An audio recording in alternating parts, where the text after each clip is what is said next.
In this episode of Shadows from the Tree, we delve into the darker side of genealogy by exploring stories pulled from newspaper archives and using historical records to find the truth behind them.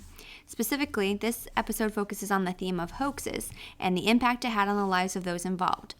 Join us as we shed light on those often overlooked stories and to gain a deeper understanding of the challenges that those involved faced. So we're going to do hoaxes, and I was just thinking while I did this, like how interesting it would have been if you were doing your own family history and found that one of your ancestors was part of a hoax, because I think it's almost like a joke, right? Like they're not real. And so it definitely leaves lots of questions as to, why did they do it and how. But so before you start, you're going to start this week, but before you start, I did just note some famous hoaxes that if anyone's listening and you're interested in reading up on those sort of things, there were a few. The first one was the Cardiff Giant, which was a buried 10-foot man that someone did to try to get tourism into their state. So I was curious. There was the Great Moon Hoax, which was supposed life on the moon that the newspaper articles started to do to try to get readers. And there was the Cotton Leaf Fairies, which I had posted on the social media about some young girls who posted photos with said to be real fairies, which a lot of people believed. And then there was the Fiji Mermaid, which was someone who combined different parts of animals to create what they said was a mermaid. That's very interesting. Yeah, yep. So there was definitely a lot of things. And then before I started looking into one about Jameson Reed from Boston. And he was trying to be an author, and he actually got a book published for his travels through Asia. And I heard about this. Yeah, and then it was a fraud. But he made lots of money off of it. And so there's lots of hoaxes out there. And so some that we probably, many more that are probably yet to be discovered. So, all right, Michelle, you're up first. Yeah. Let me hear it. Well, in the early 1900s, there's a fascination with, radioactivity and magnetism, electricity, things like that. So now we have all these energy drinks, right? Oh, okay. Well, nowadays we have energy drinks, yes. which are mostly just caffeinated, got electrolytes, You feel like they're good for you, but are they really? But I don't think they could be as bad as radium water. Oh. Yeah, that sounds pretty bad. So, yeah, according to some of the research here, they would use ore from uranium, which also is radon gas in these ore situations. So they put it in water and then sold it as like a cure for rheumatism and other things like impotence and a whole slew of medical ailments that radium water, specifically Radithor, which is like the copywritten name. Mm-hmm. So we're going to start with William J. Bailey. So he was born in Boston in May of 1884. So his father passed, and his mother had 9 children to raise all by herself. Despite that, he was a really smart guy. He got into Harvard. Oh, wow. So he was there for only 3 semesters, though, because it was just too much money. He couldn't afford it. His family couldn't afford it. So he had to drop out. He did fake a doctorate. He said he graduated from the University of Vienna, but all accounts didn't have the paper to prove it. That probably not. So that's our first lie from William Bailey. So he started a lot of companies. So let's call him an entrepreneur of his time. Okay, he started, but a lot of them just kind of faded away. Or probably didn't have money to follow through. Didn't have the backing, but he started this company in New Jersey. Maybe it was like early 1920s. Radium says to cast a spell on Bailey. So perhaps it was Marie Curie. She did a lot of research on radium. So that in the early 1920s, it was all the all the talk. Lots of articles, lots of scientific journals about it. So he started a company, and it looks like his signature product to start was radium. But then they moved down here. He started a company in New Jersey. So it was called Bailey Radium Laboratories in East Orange, New Jersey, and it produced Radiator in like the mid-1920s. So he started selling it to doctors because one of his advertisements says, "Amazing earth power builds vigorous manpower." Let me read that again. It's got a kind of a nice ring, I will admit. So it's powerful radium in your water, okay, guys? So he was selling it. It was super expensive. So it's this tiny little vial. I have a picture you can put on. Good. And it sold for $1 a bottle. So it wasn't like not everyone could afford this. This was like top of the food chain, top 1% could afford this. Okay. And that was equivalent to like $16 a bottle now. Now, how much of this would they have to? They're supposed to take one bottle at a time. Oh, wow. Okay. Yeah. So doctors were prescribing it for like rheumatoid arthritis, psoriasis, like a lot of like skin or like achy joints, and of course the manpower issue too. So, so there happened to be a man who was prescribed this. So his name was Eben Byers. Oh, Eben. Or Eben. I like that. Well, his full name Ebenezer. So we'll call cute. him Eben. Okay. Right? It's a nice nickname. Yeah, I like that actually. Yeah. So he was actually an amateur golf champion. Okay. So he went to Yale, not Harvard. But, he's the elite. Well, come on. He doesn't need more power. Well, he does, actually. That's where this comes from. So he was on a train, actually, after a game. It was like a Yale football game, or he was on a train, and he got injured and hurt his shoulder, according to articles. And his doctor, let me pull up the name here, Moyer, Dr. Moyer, Moyar, prescribed it because he said it was going to make him, up his game. Yeah, feel better. And according to the ladies, he was actually a ladies' man. He had plenty of girlfriends. And while a young man at Yale, he had been known as Foxy Grandpa. I don't know, but how accurate. He had suave ways and success with the ladies. So sure, but he was a grandpa. So thanks to Radiator, Foxy Grandpa was making a comeback. So whatever. I would love to know the story behind that. So I did a little bit more diving into this. So he was doing 3 bottles a day. Oh my gosh, so. Yeah, for years of for years. Yeah. Woo. He got like, I don't know if it had some kind of addictive personality, or if this had something else in it that, maybe he was like a placebo effect where he thought he was drinking it and he thought he was more confident. Great. And he was feeling great on that. So he just kept William made out well, hey, with the money. Yeah, that's right.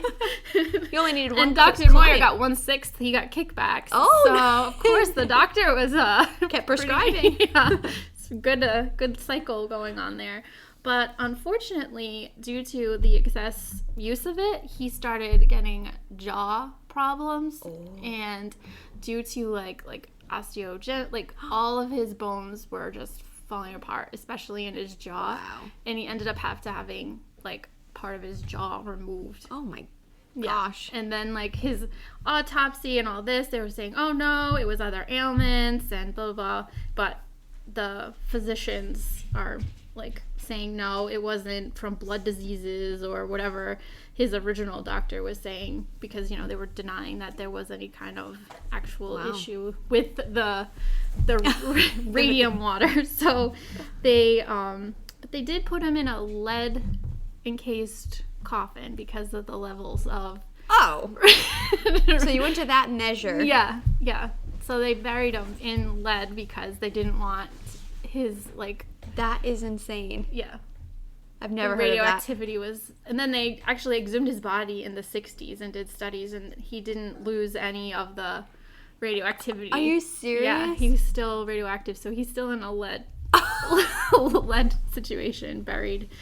Yeah. That's wild. So, back to William. Okay, so William's making money. He's doing well for himself. Bit, until I think it was 1927, 28, he started getting, in trouble, litigations against his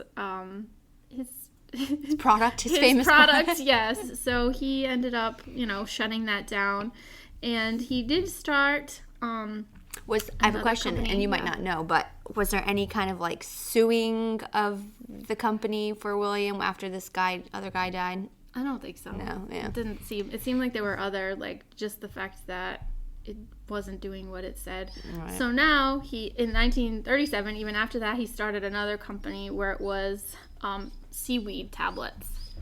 So he was saying like the antioxidants and stuff were that. And now you can, yeah. Passing away from bladder cancer in 1949. He was about 64. So William? William, yeah. You think he was taking his own seaweed tablets? I don't know. Probably not if he died that young. Didn't seem to help him. No. Okay. Huh. Yeah. So there was a lot of to do about radium and if you think about it too, like back in the 1920s or wherever, they weren't hopping on the internet to search for actual evidence. Like you probably only really heard from your doctor or potential newspaper to actually get your information. Yeah, there were other instances where radium was, put in drinks, and there was this like this almost, I don't know, like a cooler where you'd put water in overnight, and there was radium ore on the outside, so you could make your own radium water at home. Wow. In the 20s. So that was the seller. I saw some on eBay. People are still trying to sell them. Yeah. So that's another. So did they ever, in your opinion, debunk this whole radium's good for you thing? Oh yeah, well, like it rots officially? your bones out. Yeah. So okay. I know they use X-ray kind of like radiation treatment for cancer, so it does shrink cancer cells, but then like the high level of like continued exposure is not good. Good point. Yeah. And I even read some researcher who does like, he tests the levels of like radiation on objects from back then. He was like, I'm not touching this specific thing for longer because I don't know if like handling it is going to cause my hands to start degenerating, or because he was saying it was like, when you go to the dentist, they do dental x-ray. Yeah. So he's like, it would probably be about 10 of those. So, oh my gosh. So it's not good with repeated access to that kind of stuff. Yeah, no. Okay, so not only did we have water that you would drink, but they also had these bathhouses where there was a well in Oklahoma that had high levels of radium in the water. So they literally built this extravagant bathhouse for people to go and swim in it. And that's terrible. Yeah. Well, they just didn't have the information that we have. So I don't know. I think about what we drink now. Oh, that's true. Yeah. What are we doing much better or much different today? Yeah, what don't we know about what we're ingesting? So it's only, they weren't less intelligent. They just didn't know any better, really. So this man named Purdue in Oklahoma. The chicken? I didn't see any he only had a daughter. I was like, am I going to link this to the Purdue chicken? What's in your chicken, people? check the ingredients label. Yeah. But no, this bathhouse seemed to cause quite the disturbance, let's just say, because people would go and hang out there, and later it kind of dilapidated. There was fires that seemed to be set on purpose for insurance money. So, after looks like many years of it being not the best hangout, they kind of just let the burnt remains go. But then some man bought it for a farm. And then he was farming there. So if you think about the water, the soil. Yeah.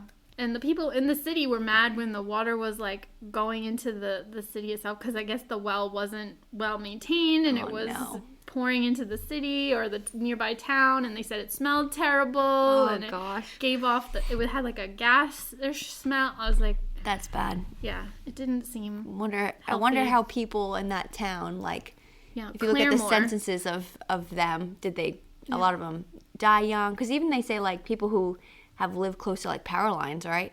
Like, in today's time, is not great for cancer and things like that. I'll read about the building here. Okay, It is reported that this old, dilapidated, and unsightly building is not only being used by men and others as a public toilet and becoming a stench in the nostrils of the residents, the public in general, a disgrace and menace to the public health, but is also being used as a loafing place for our boys and others. We are on numerous occasions seen them playing dice, shooting craps, etc. So it turned into not a... I love the stench in the nostril. Yeah. Yep. It was just not a great place. And they used to have like... I'm sure they would have charged for people to go in. They charged for you to go and hang out, take baths. And then there was one man who... like said he was afflicted from paralysis and things. He went and gave a good his name was Mr. Morris. Okay. He has rheumatism, and he took baths, and he recovered, and he went home. Yeah. And he was so weak his doctor had to go with him, and they both said that this was the cure. Yeah, the water resorts. But it's like, was he a fan of like, who knows? That was one person saying. Well, that's how it happens. One person says it, and then the trend starts. Yeah. Yep. Or you have people who are that desperate, right, I guess, to try anything. Yeah. And they even had a dipping vat for the cattle. It helped to remove the ticks. So let's think about this. So the ticks are just like withering away in this water. Like, I hate ticks. It just gives me the goosebumps. I know. That's what I was picturing is just... floating ticks in the bottle. It's like, honestly, I hope they had a separate vat for the cows. Well, even they're so small, you can't scream. Like, I'm sure not even like a little filter would have caught them. That did not stick. Thank goodness we do not still have radium. Oh, wow. Water and that's crazy. But to your point again, like, what are we drinking today? Who knows? That's crazy. I mean, it's funny because like when we had traveled to New Zealand, we went into their like Rotorua, the mud. There was you could take mud baths, and that helped your skin, and so there's all these things. But do you ever fully look into the research? Because it's natural doesn't mean it isn't going to kill you. Exactly, or who knows what's soaking in from around. Crazy. What an interesting story. Yep. I felt bad for the guy who ended up losing his jaw. Yeah, that's pretty intense. Seemed addicted to it one way or another. Right, the addiction. And then there were these radium girls. Did you ever watch that movie? No. They were painting clock faces with paint that was radioactive too. So they would lick the paintbrush to get it to be a fine point. So it ended up like there was a huge lawsuit with them. Wow. And they what year was that? That was in the 30s, I want to say. Yeah, 1930s. That's crazy. So what do we do today to prevent the radium from the water in certain areas? I'm not quite sure. Well, we have a lot more testing these days, right? People, I remember growing up, we'd have someone come in and test our water, and Yeah, we have a radon removal system in the basement here. Oh, do you? Yeah. Huh. Very nice, Michelle. Very, very curious, and one guy caused some ruckus. Yeah, Very good.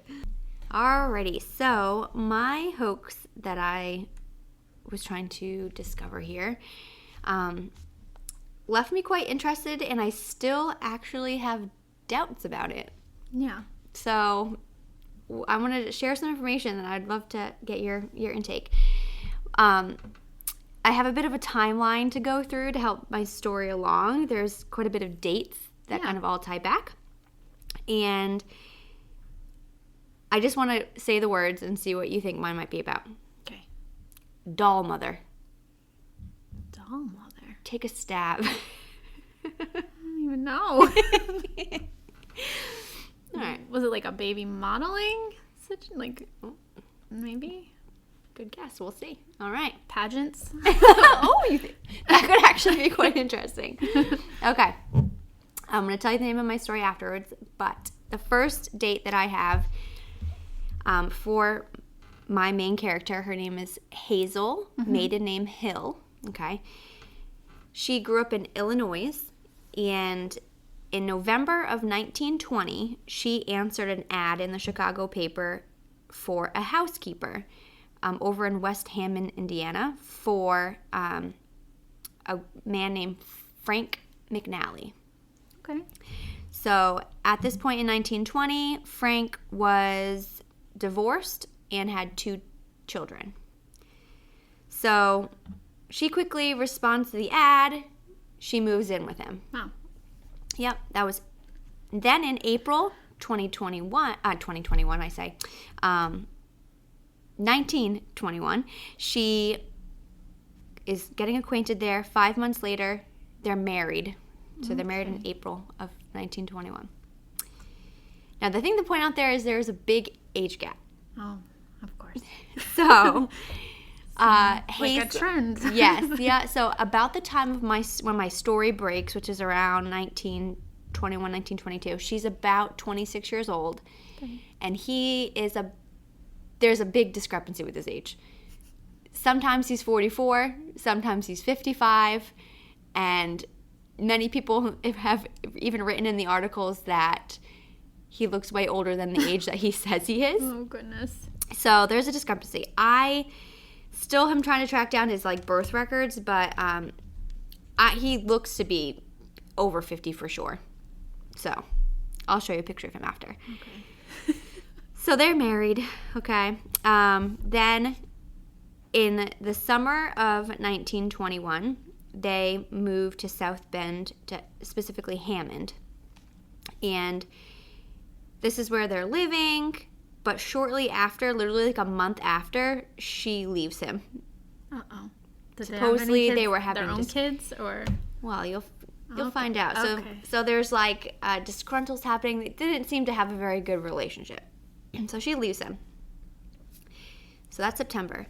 The following month, October 1921, she supposedly is getting asked to come back. Frank wants her back. His daughter's involved, saying come back. She refused, and I don't know if they had a quarrel, but she was then arrested. Frank said that there was assault and battery. What? I know. So she gets $5,000 bail for this Did he post arrest. her bail? I don't know who posted her bail, but I know he desperately wanted her back, supposedly. And I'll post all these articles because the way they wrote about them in the newspaper is so interesting. But I literally have an article that is what prompted this, and it's her sitting in the jail when they're interviewing. This is when she first got the second arrest. So, oh boy. Yep. So she's telling about this first account during her second arrest. So that was October 7th. Moving on to October 17th, she's arraigned in court. She's got a preliminary hearing because of Frank again. So Frank is not happy with her and I'll just quote the name of the article that I found first. It was out of the St. Louis Star and Times from St. Louis, Missouri, posted about this incident. And it was October 17th, 1922. So we're following October, the first incident with the first arrest. A couple months go by, she's not living with him, but then he slams her. The title of this headline is Police Doubts If Slain Twins Ever Existed. Uh-oh. But prosecutor disputes belief story of birth was fictitious and says he has strong case against woman. Supposed mother held on charge of murder. Miss Hazel McNally, in cell at Hammond, Indiana, declares she made husband believe dolls she bought were children. Oh boy. So, and it wasn't just enough with one. She had to have 2. twins. Yep. What the heck? So she starts this court, right? So the court happens October 17th, and it wraps up October 21st. So there was 4 days, give or take, for all of the hearings for this case. So there was a judge. I didn't note his name down, but he was applauded for the work that he did on this case because it was so wild and unheard of. The town of Hammond went crazy over this case. Like, this is they were barging in. The whole for sure. courtroom was filled with people. A lot of women. Yeah. Packed. Like, you had to get there early. So was it like they were all against her? They thought she was so it insane, seems, or so I'll leave that part to the end because there's a specific way they noted it in the in one of the articles. Yeah. That was just so well written. But let me just pull up. It's a little blurry, but you can see a picture of everyone in court. Wow. That People were like standing. It's like standing room only. Like, so we have Hazel. Okay. Frank in the middle, and I'll post this online. So he looks older. Like probably her father's age. Yep, and then, here it is. Henry Cleveland was the judge. Okay. And we have this lady, Mary Griffiths, who we will get to. Okay. So the court's happening, okay, and it's just bizarre. Like, just bizarre. So there's a lot of back and forth. He testified, she testified. They had several witnesses on the stand. I was going to say, did they have a nurse or like a doctor, midwife? Well, next door to the McNallys was Mary Griffiths. Okay. She was a nurse, and she was also the neighbor. Okay, well. So the way that it was told, and I guess sort of supported by Frank, was that he got called from work because she was having the babies. She didn't call the nurse, the neighbor, until afterwards. Supposedly she was a trained nurse. Hazel was a trained nurse, which her mom did back up in another article I found. Okay. So when the neighbor went over, Hazel says, "Oh, everything's fine. Here's the babies. We're good." Started nursing them. And she said, "I'm trained. I don't need any help." Oh. So nobody was there during the birth. Exactly. She just did it all by herself. Twins. She ran. For anyone listening out there with kids. Okay. No talk about how any of it. It's just Frank got called from work, told to come home, saw the twins. What about his kids? Were they home? Were they at school? Good point. His kids. So at this time, she's about 26, right? She's born in 1895. Yeah. His 2 children, Frank's children, Lloyd and I think Madeline, he was the son born in 1897, so only 2 years Younger. and then Okay, and her a couple of the others. Like I said, her brother's so age. they were moved out, weird. So there that was the first issue. So Mary Griffiths was a big part of the defense because she's saying, I saw these babies live. I saw live twins, right? I saw them nursing. Yeah. I saw all these things. They were definitely real. Several other witnesses were undecided. They said she never let us see them. She always had their face covered. Even Frank, the dad, never saw the faces because she was like, "Oh no, be careful. They have weak eyes. We have to cover their face, leave them in the dark room." But she would walk them in the prams and their strollers and do all these things. So there was a lot of people who said they never physically saw them fully. Okay. Did she buy dolls? Did she? So I was like, receipts. You need the receipts. Yes. So this is where it gets tricky because we have people saying they saw them live. There was like 1 or 2 other witnesses that say they were definitely live. I saw them moving. But Frank never saw them. They do. Hazel says Frank was in on it. Oh boy. She says Frank was trying to get back at his ex-wife because she had moved on and had 2 boys of her own. He was jealous. He really wanted to be a dad or be saw as a dad from the community. So they created this hoax supposedly. Is what Hazel says. Yeah. Hazel says she bought the heads of the dolls for $2. And then she said that they stuffed the dolls with sawdust. And supposedly there was another article from Hazel saying he was involved. He was even like ironing the clothes or filling them with the sawdust on the ironing board. And she was making the clothes. It was just weird.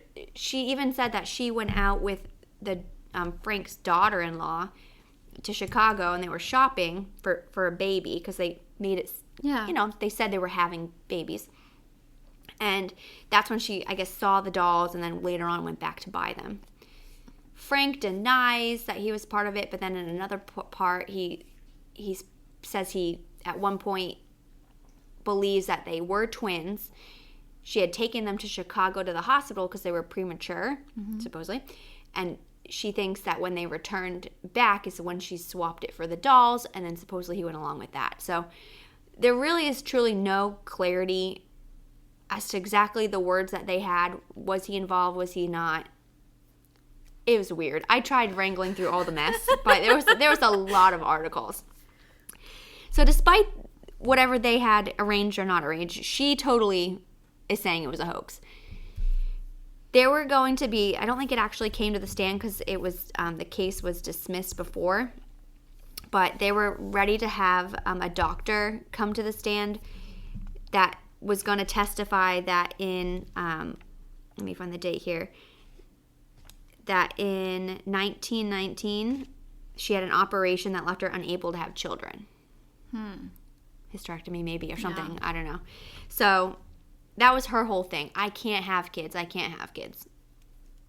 They were dolls. They're not alive.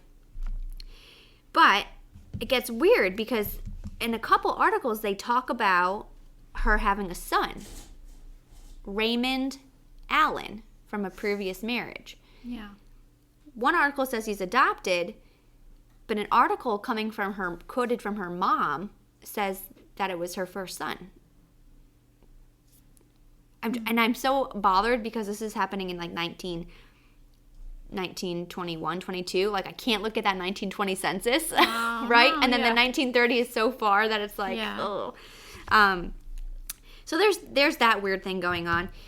And, but the mom had after the trial, the mom quoted a bunch of things that just left me puzzled, okay? The mom is saying in 1896, Hazel was 11 and was so hard to control that they sent her to the St. Mary's school for her, okay? Oh, boy.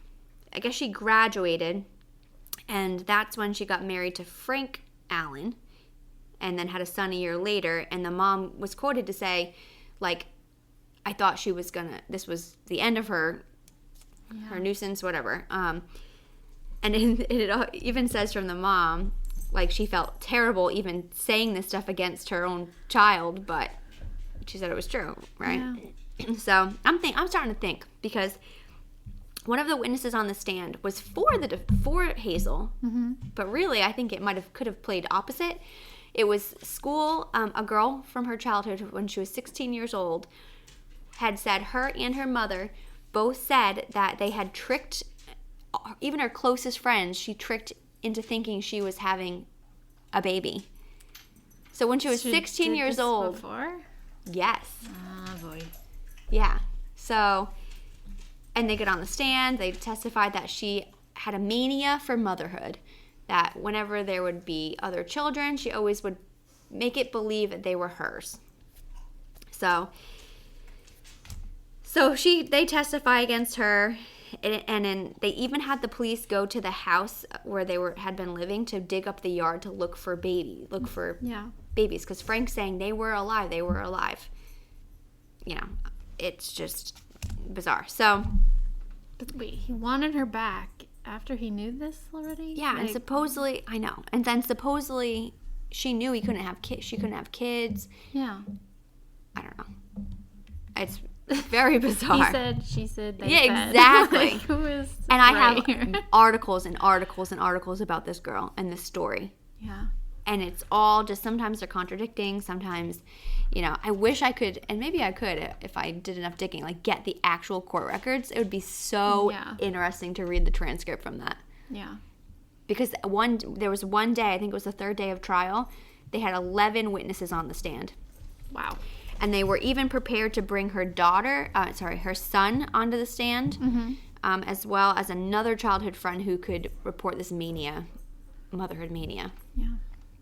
So, was this just like a regular school that they sent her to, or was it like a?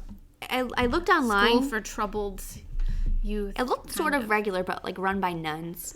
Oh, so okay. Well. Stricter, stricter, and I did see and be able to pull up the school online, and I think they just stopped running, or the main people who ran it had ended in like 1970.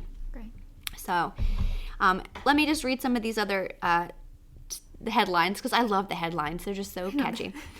Women accused of slaying twin babies asserts charge is a lie. Another one. Denies children were ever born. Let's see. Dolls. Father on the stand. Schoolgirl says she saw twins. Wife calls dolls. Let's see. Mother of doll twins faces husband accuser. And let's see. Mania for motherhood given a reason for phantom twins. And then McNally tells of rebelling at doll twins. So, I mean, there's tons. But in the end, these last couple headlines are freed of killing babies. Oh, wow.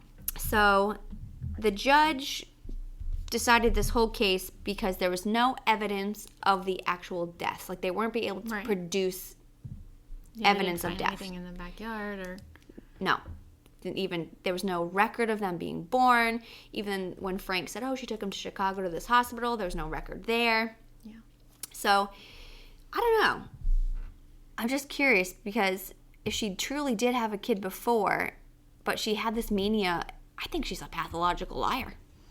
If the mom's saying she was so unruly and hard to control, she, I don't know, did this weird scheme in her at 26 years old to fake babies. I don't know.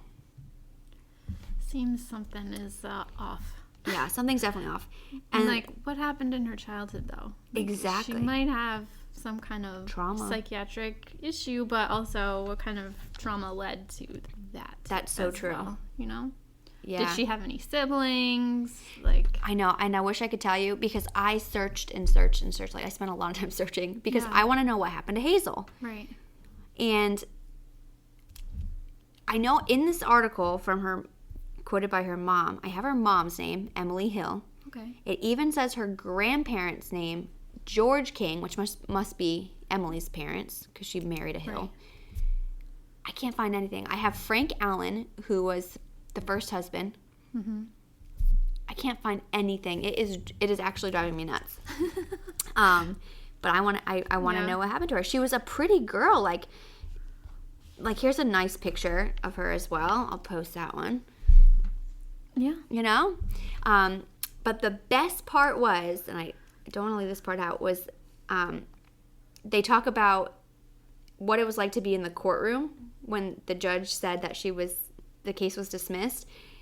They say people were applauding, yelling, trying to reach out to her and grab her hand. It sounded like chaos. People were in the room for 2 hours afterwards, just trying to be involved get in there. In any way, yeah. Yeah, and it said that throughout the whole trial, Hazel was just giggling and happy, smiling. She never once seemed to be worried or scared that she was in court, which makes it even weirder for me. Yeah. Maybe bipolar, manic episodes. Something. But she, so the judge says, "You're free," and what does Hazel do?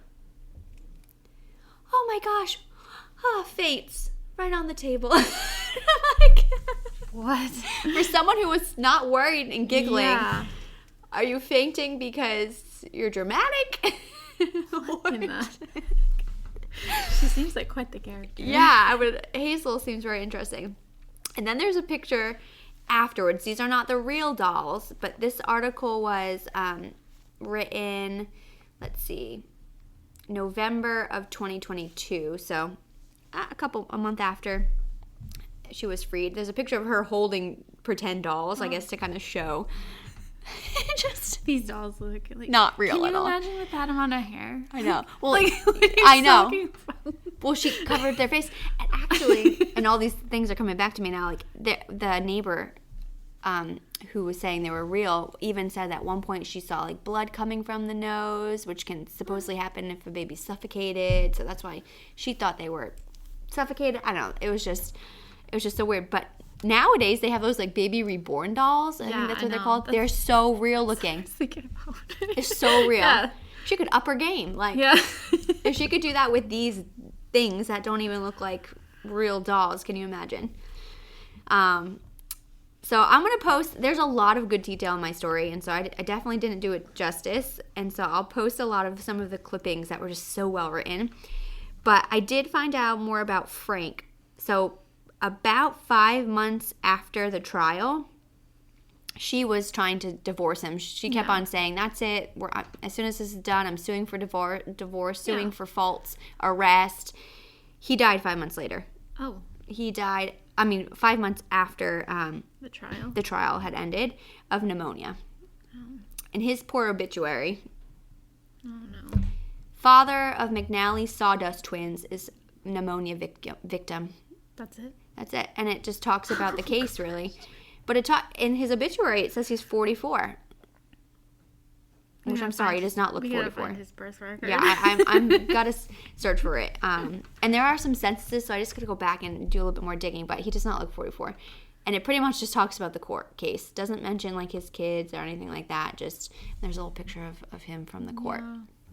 So, and what would be good to get if you could get a copy of the actual trial was supposedly the defense and the prosecutor hated each other, it seemed. They were many times yelling at each other, back and forth. Like, can you imagine fighting over these, like, fake twins? Like, just going at it.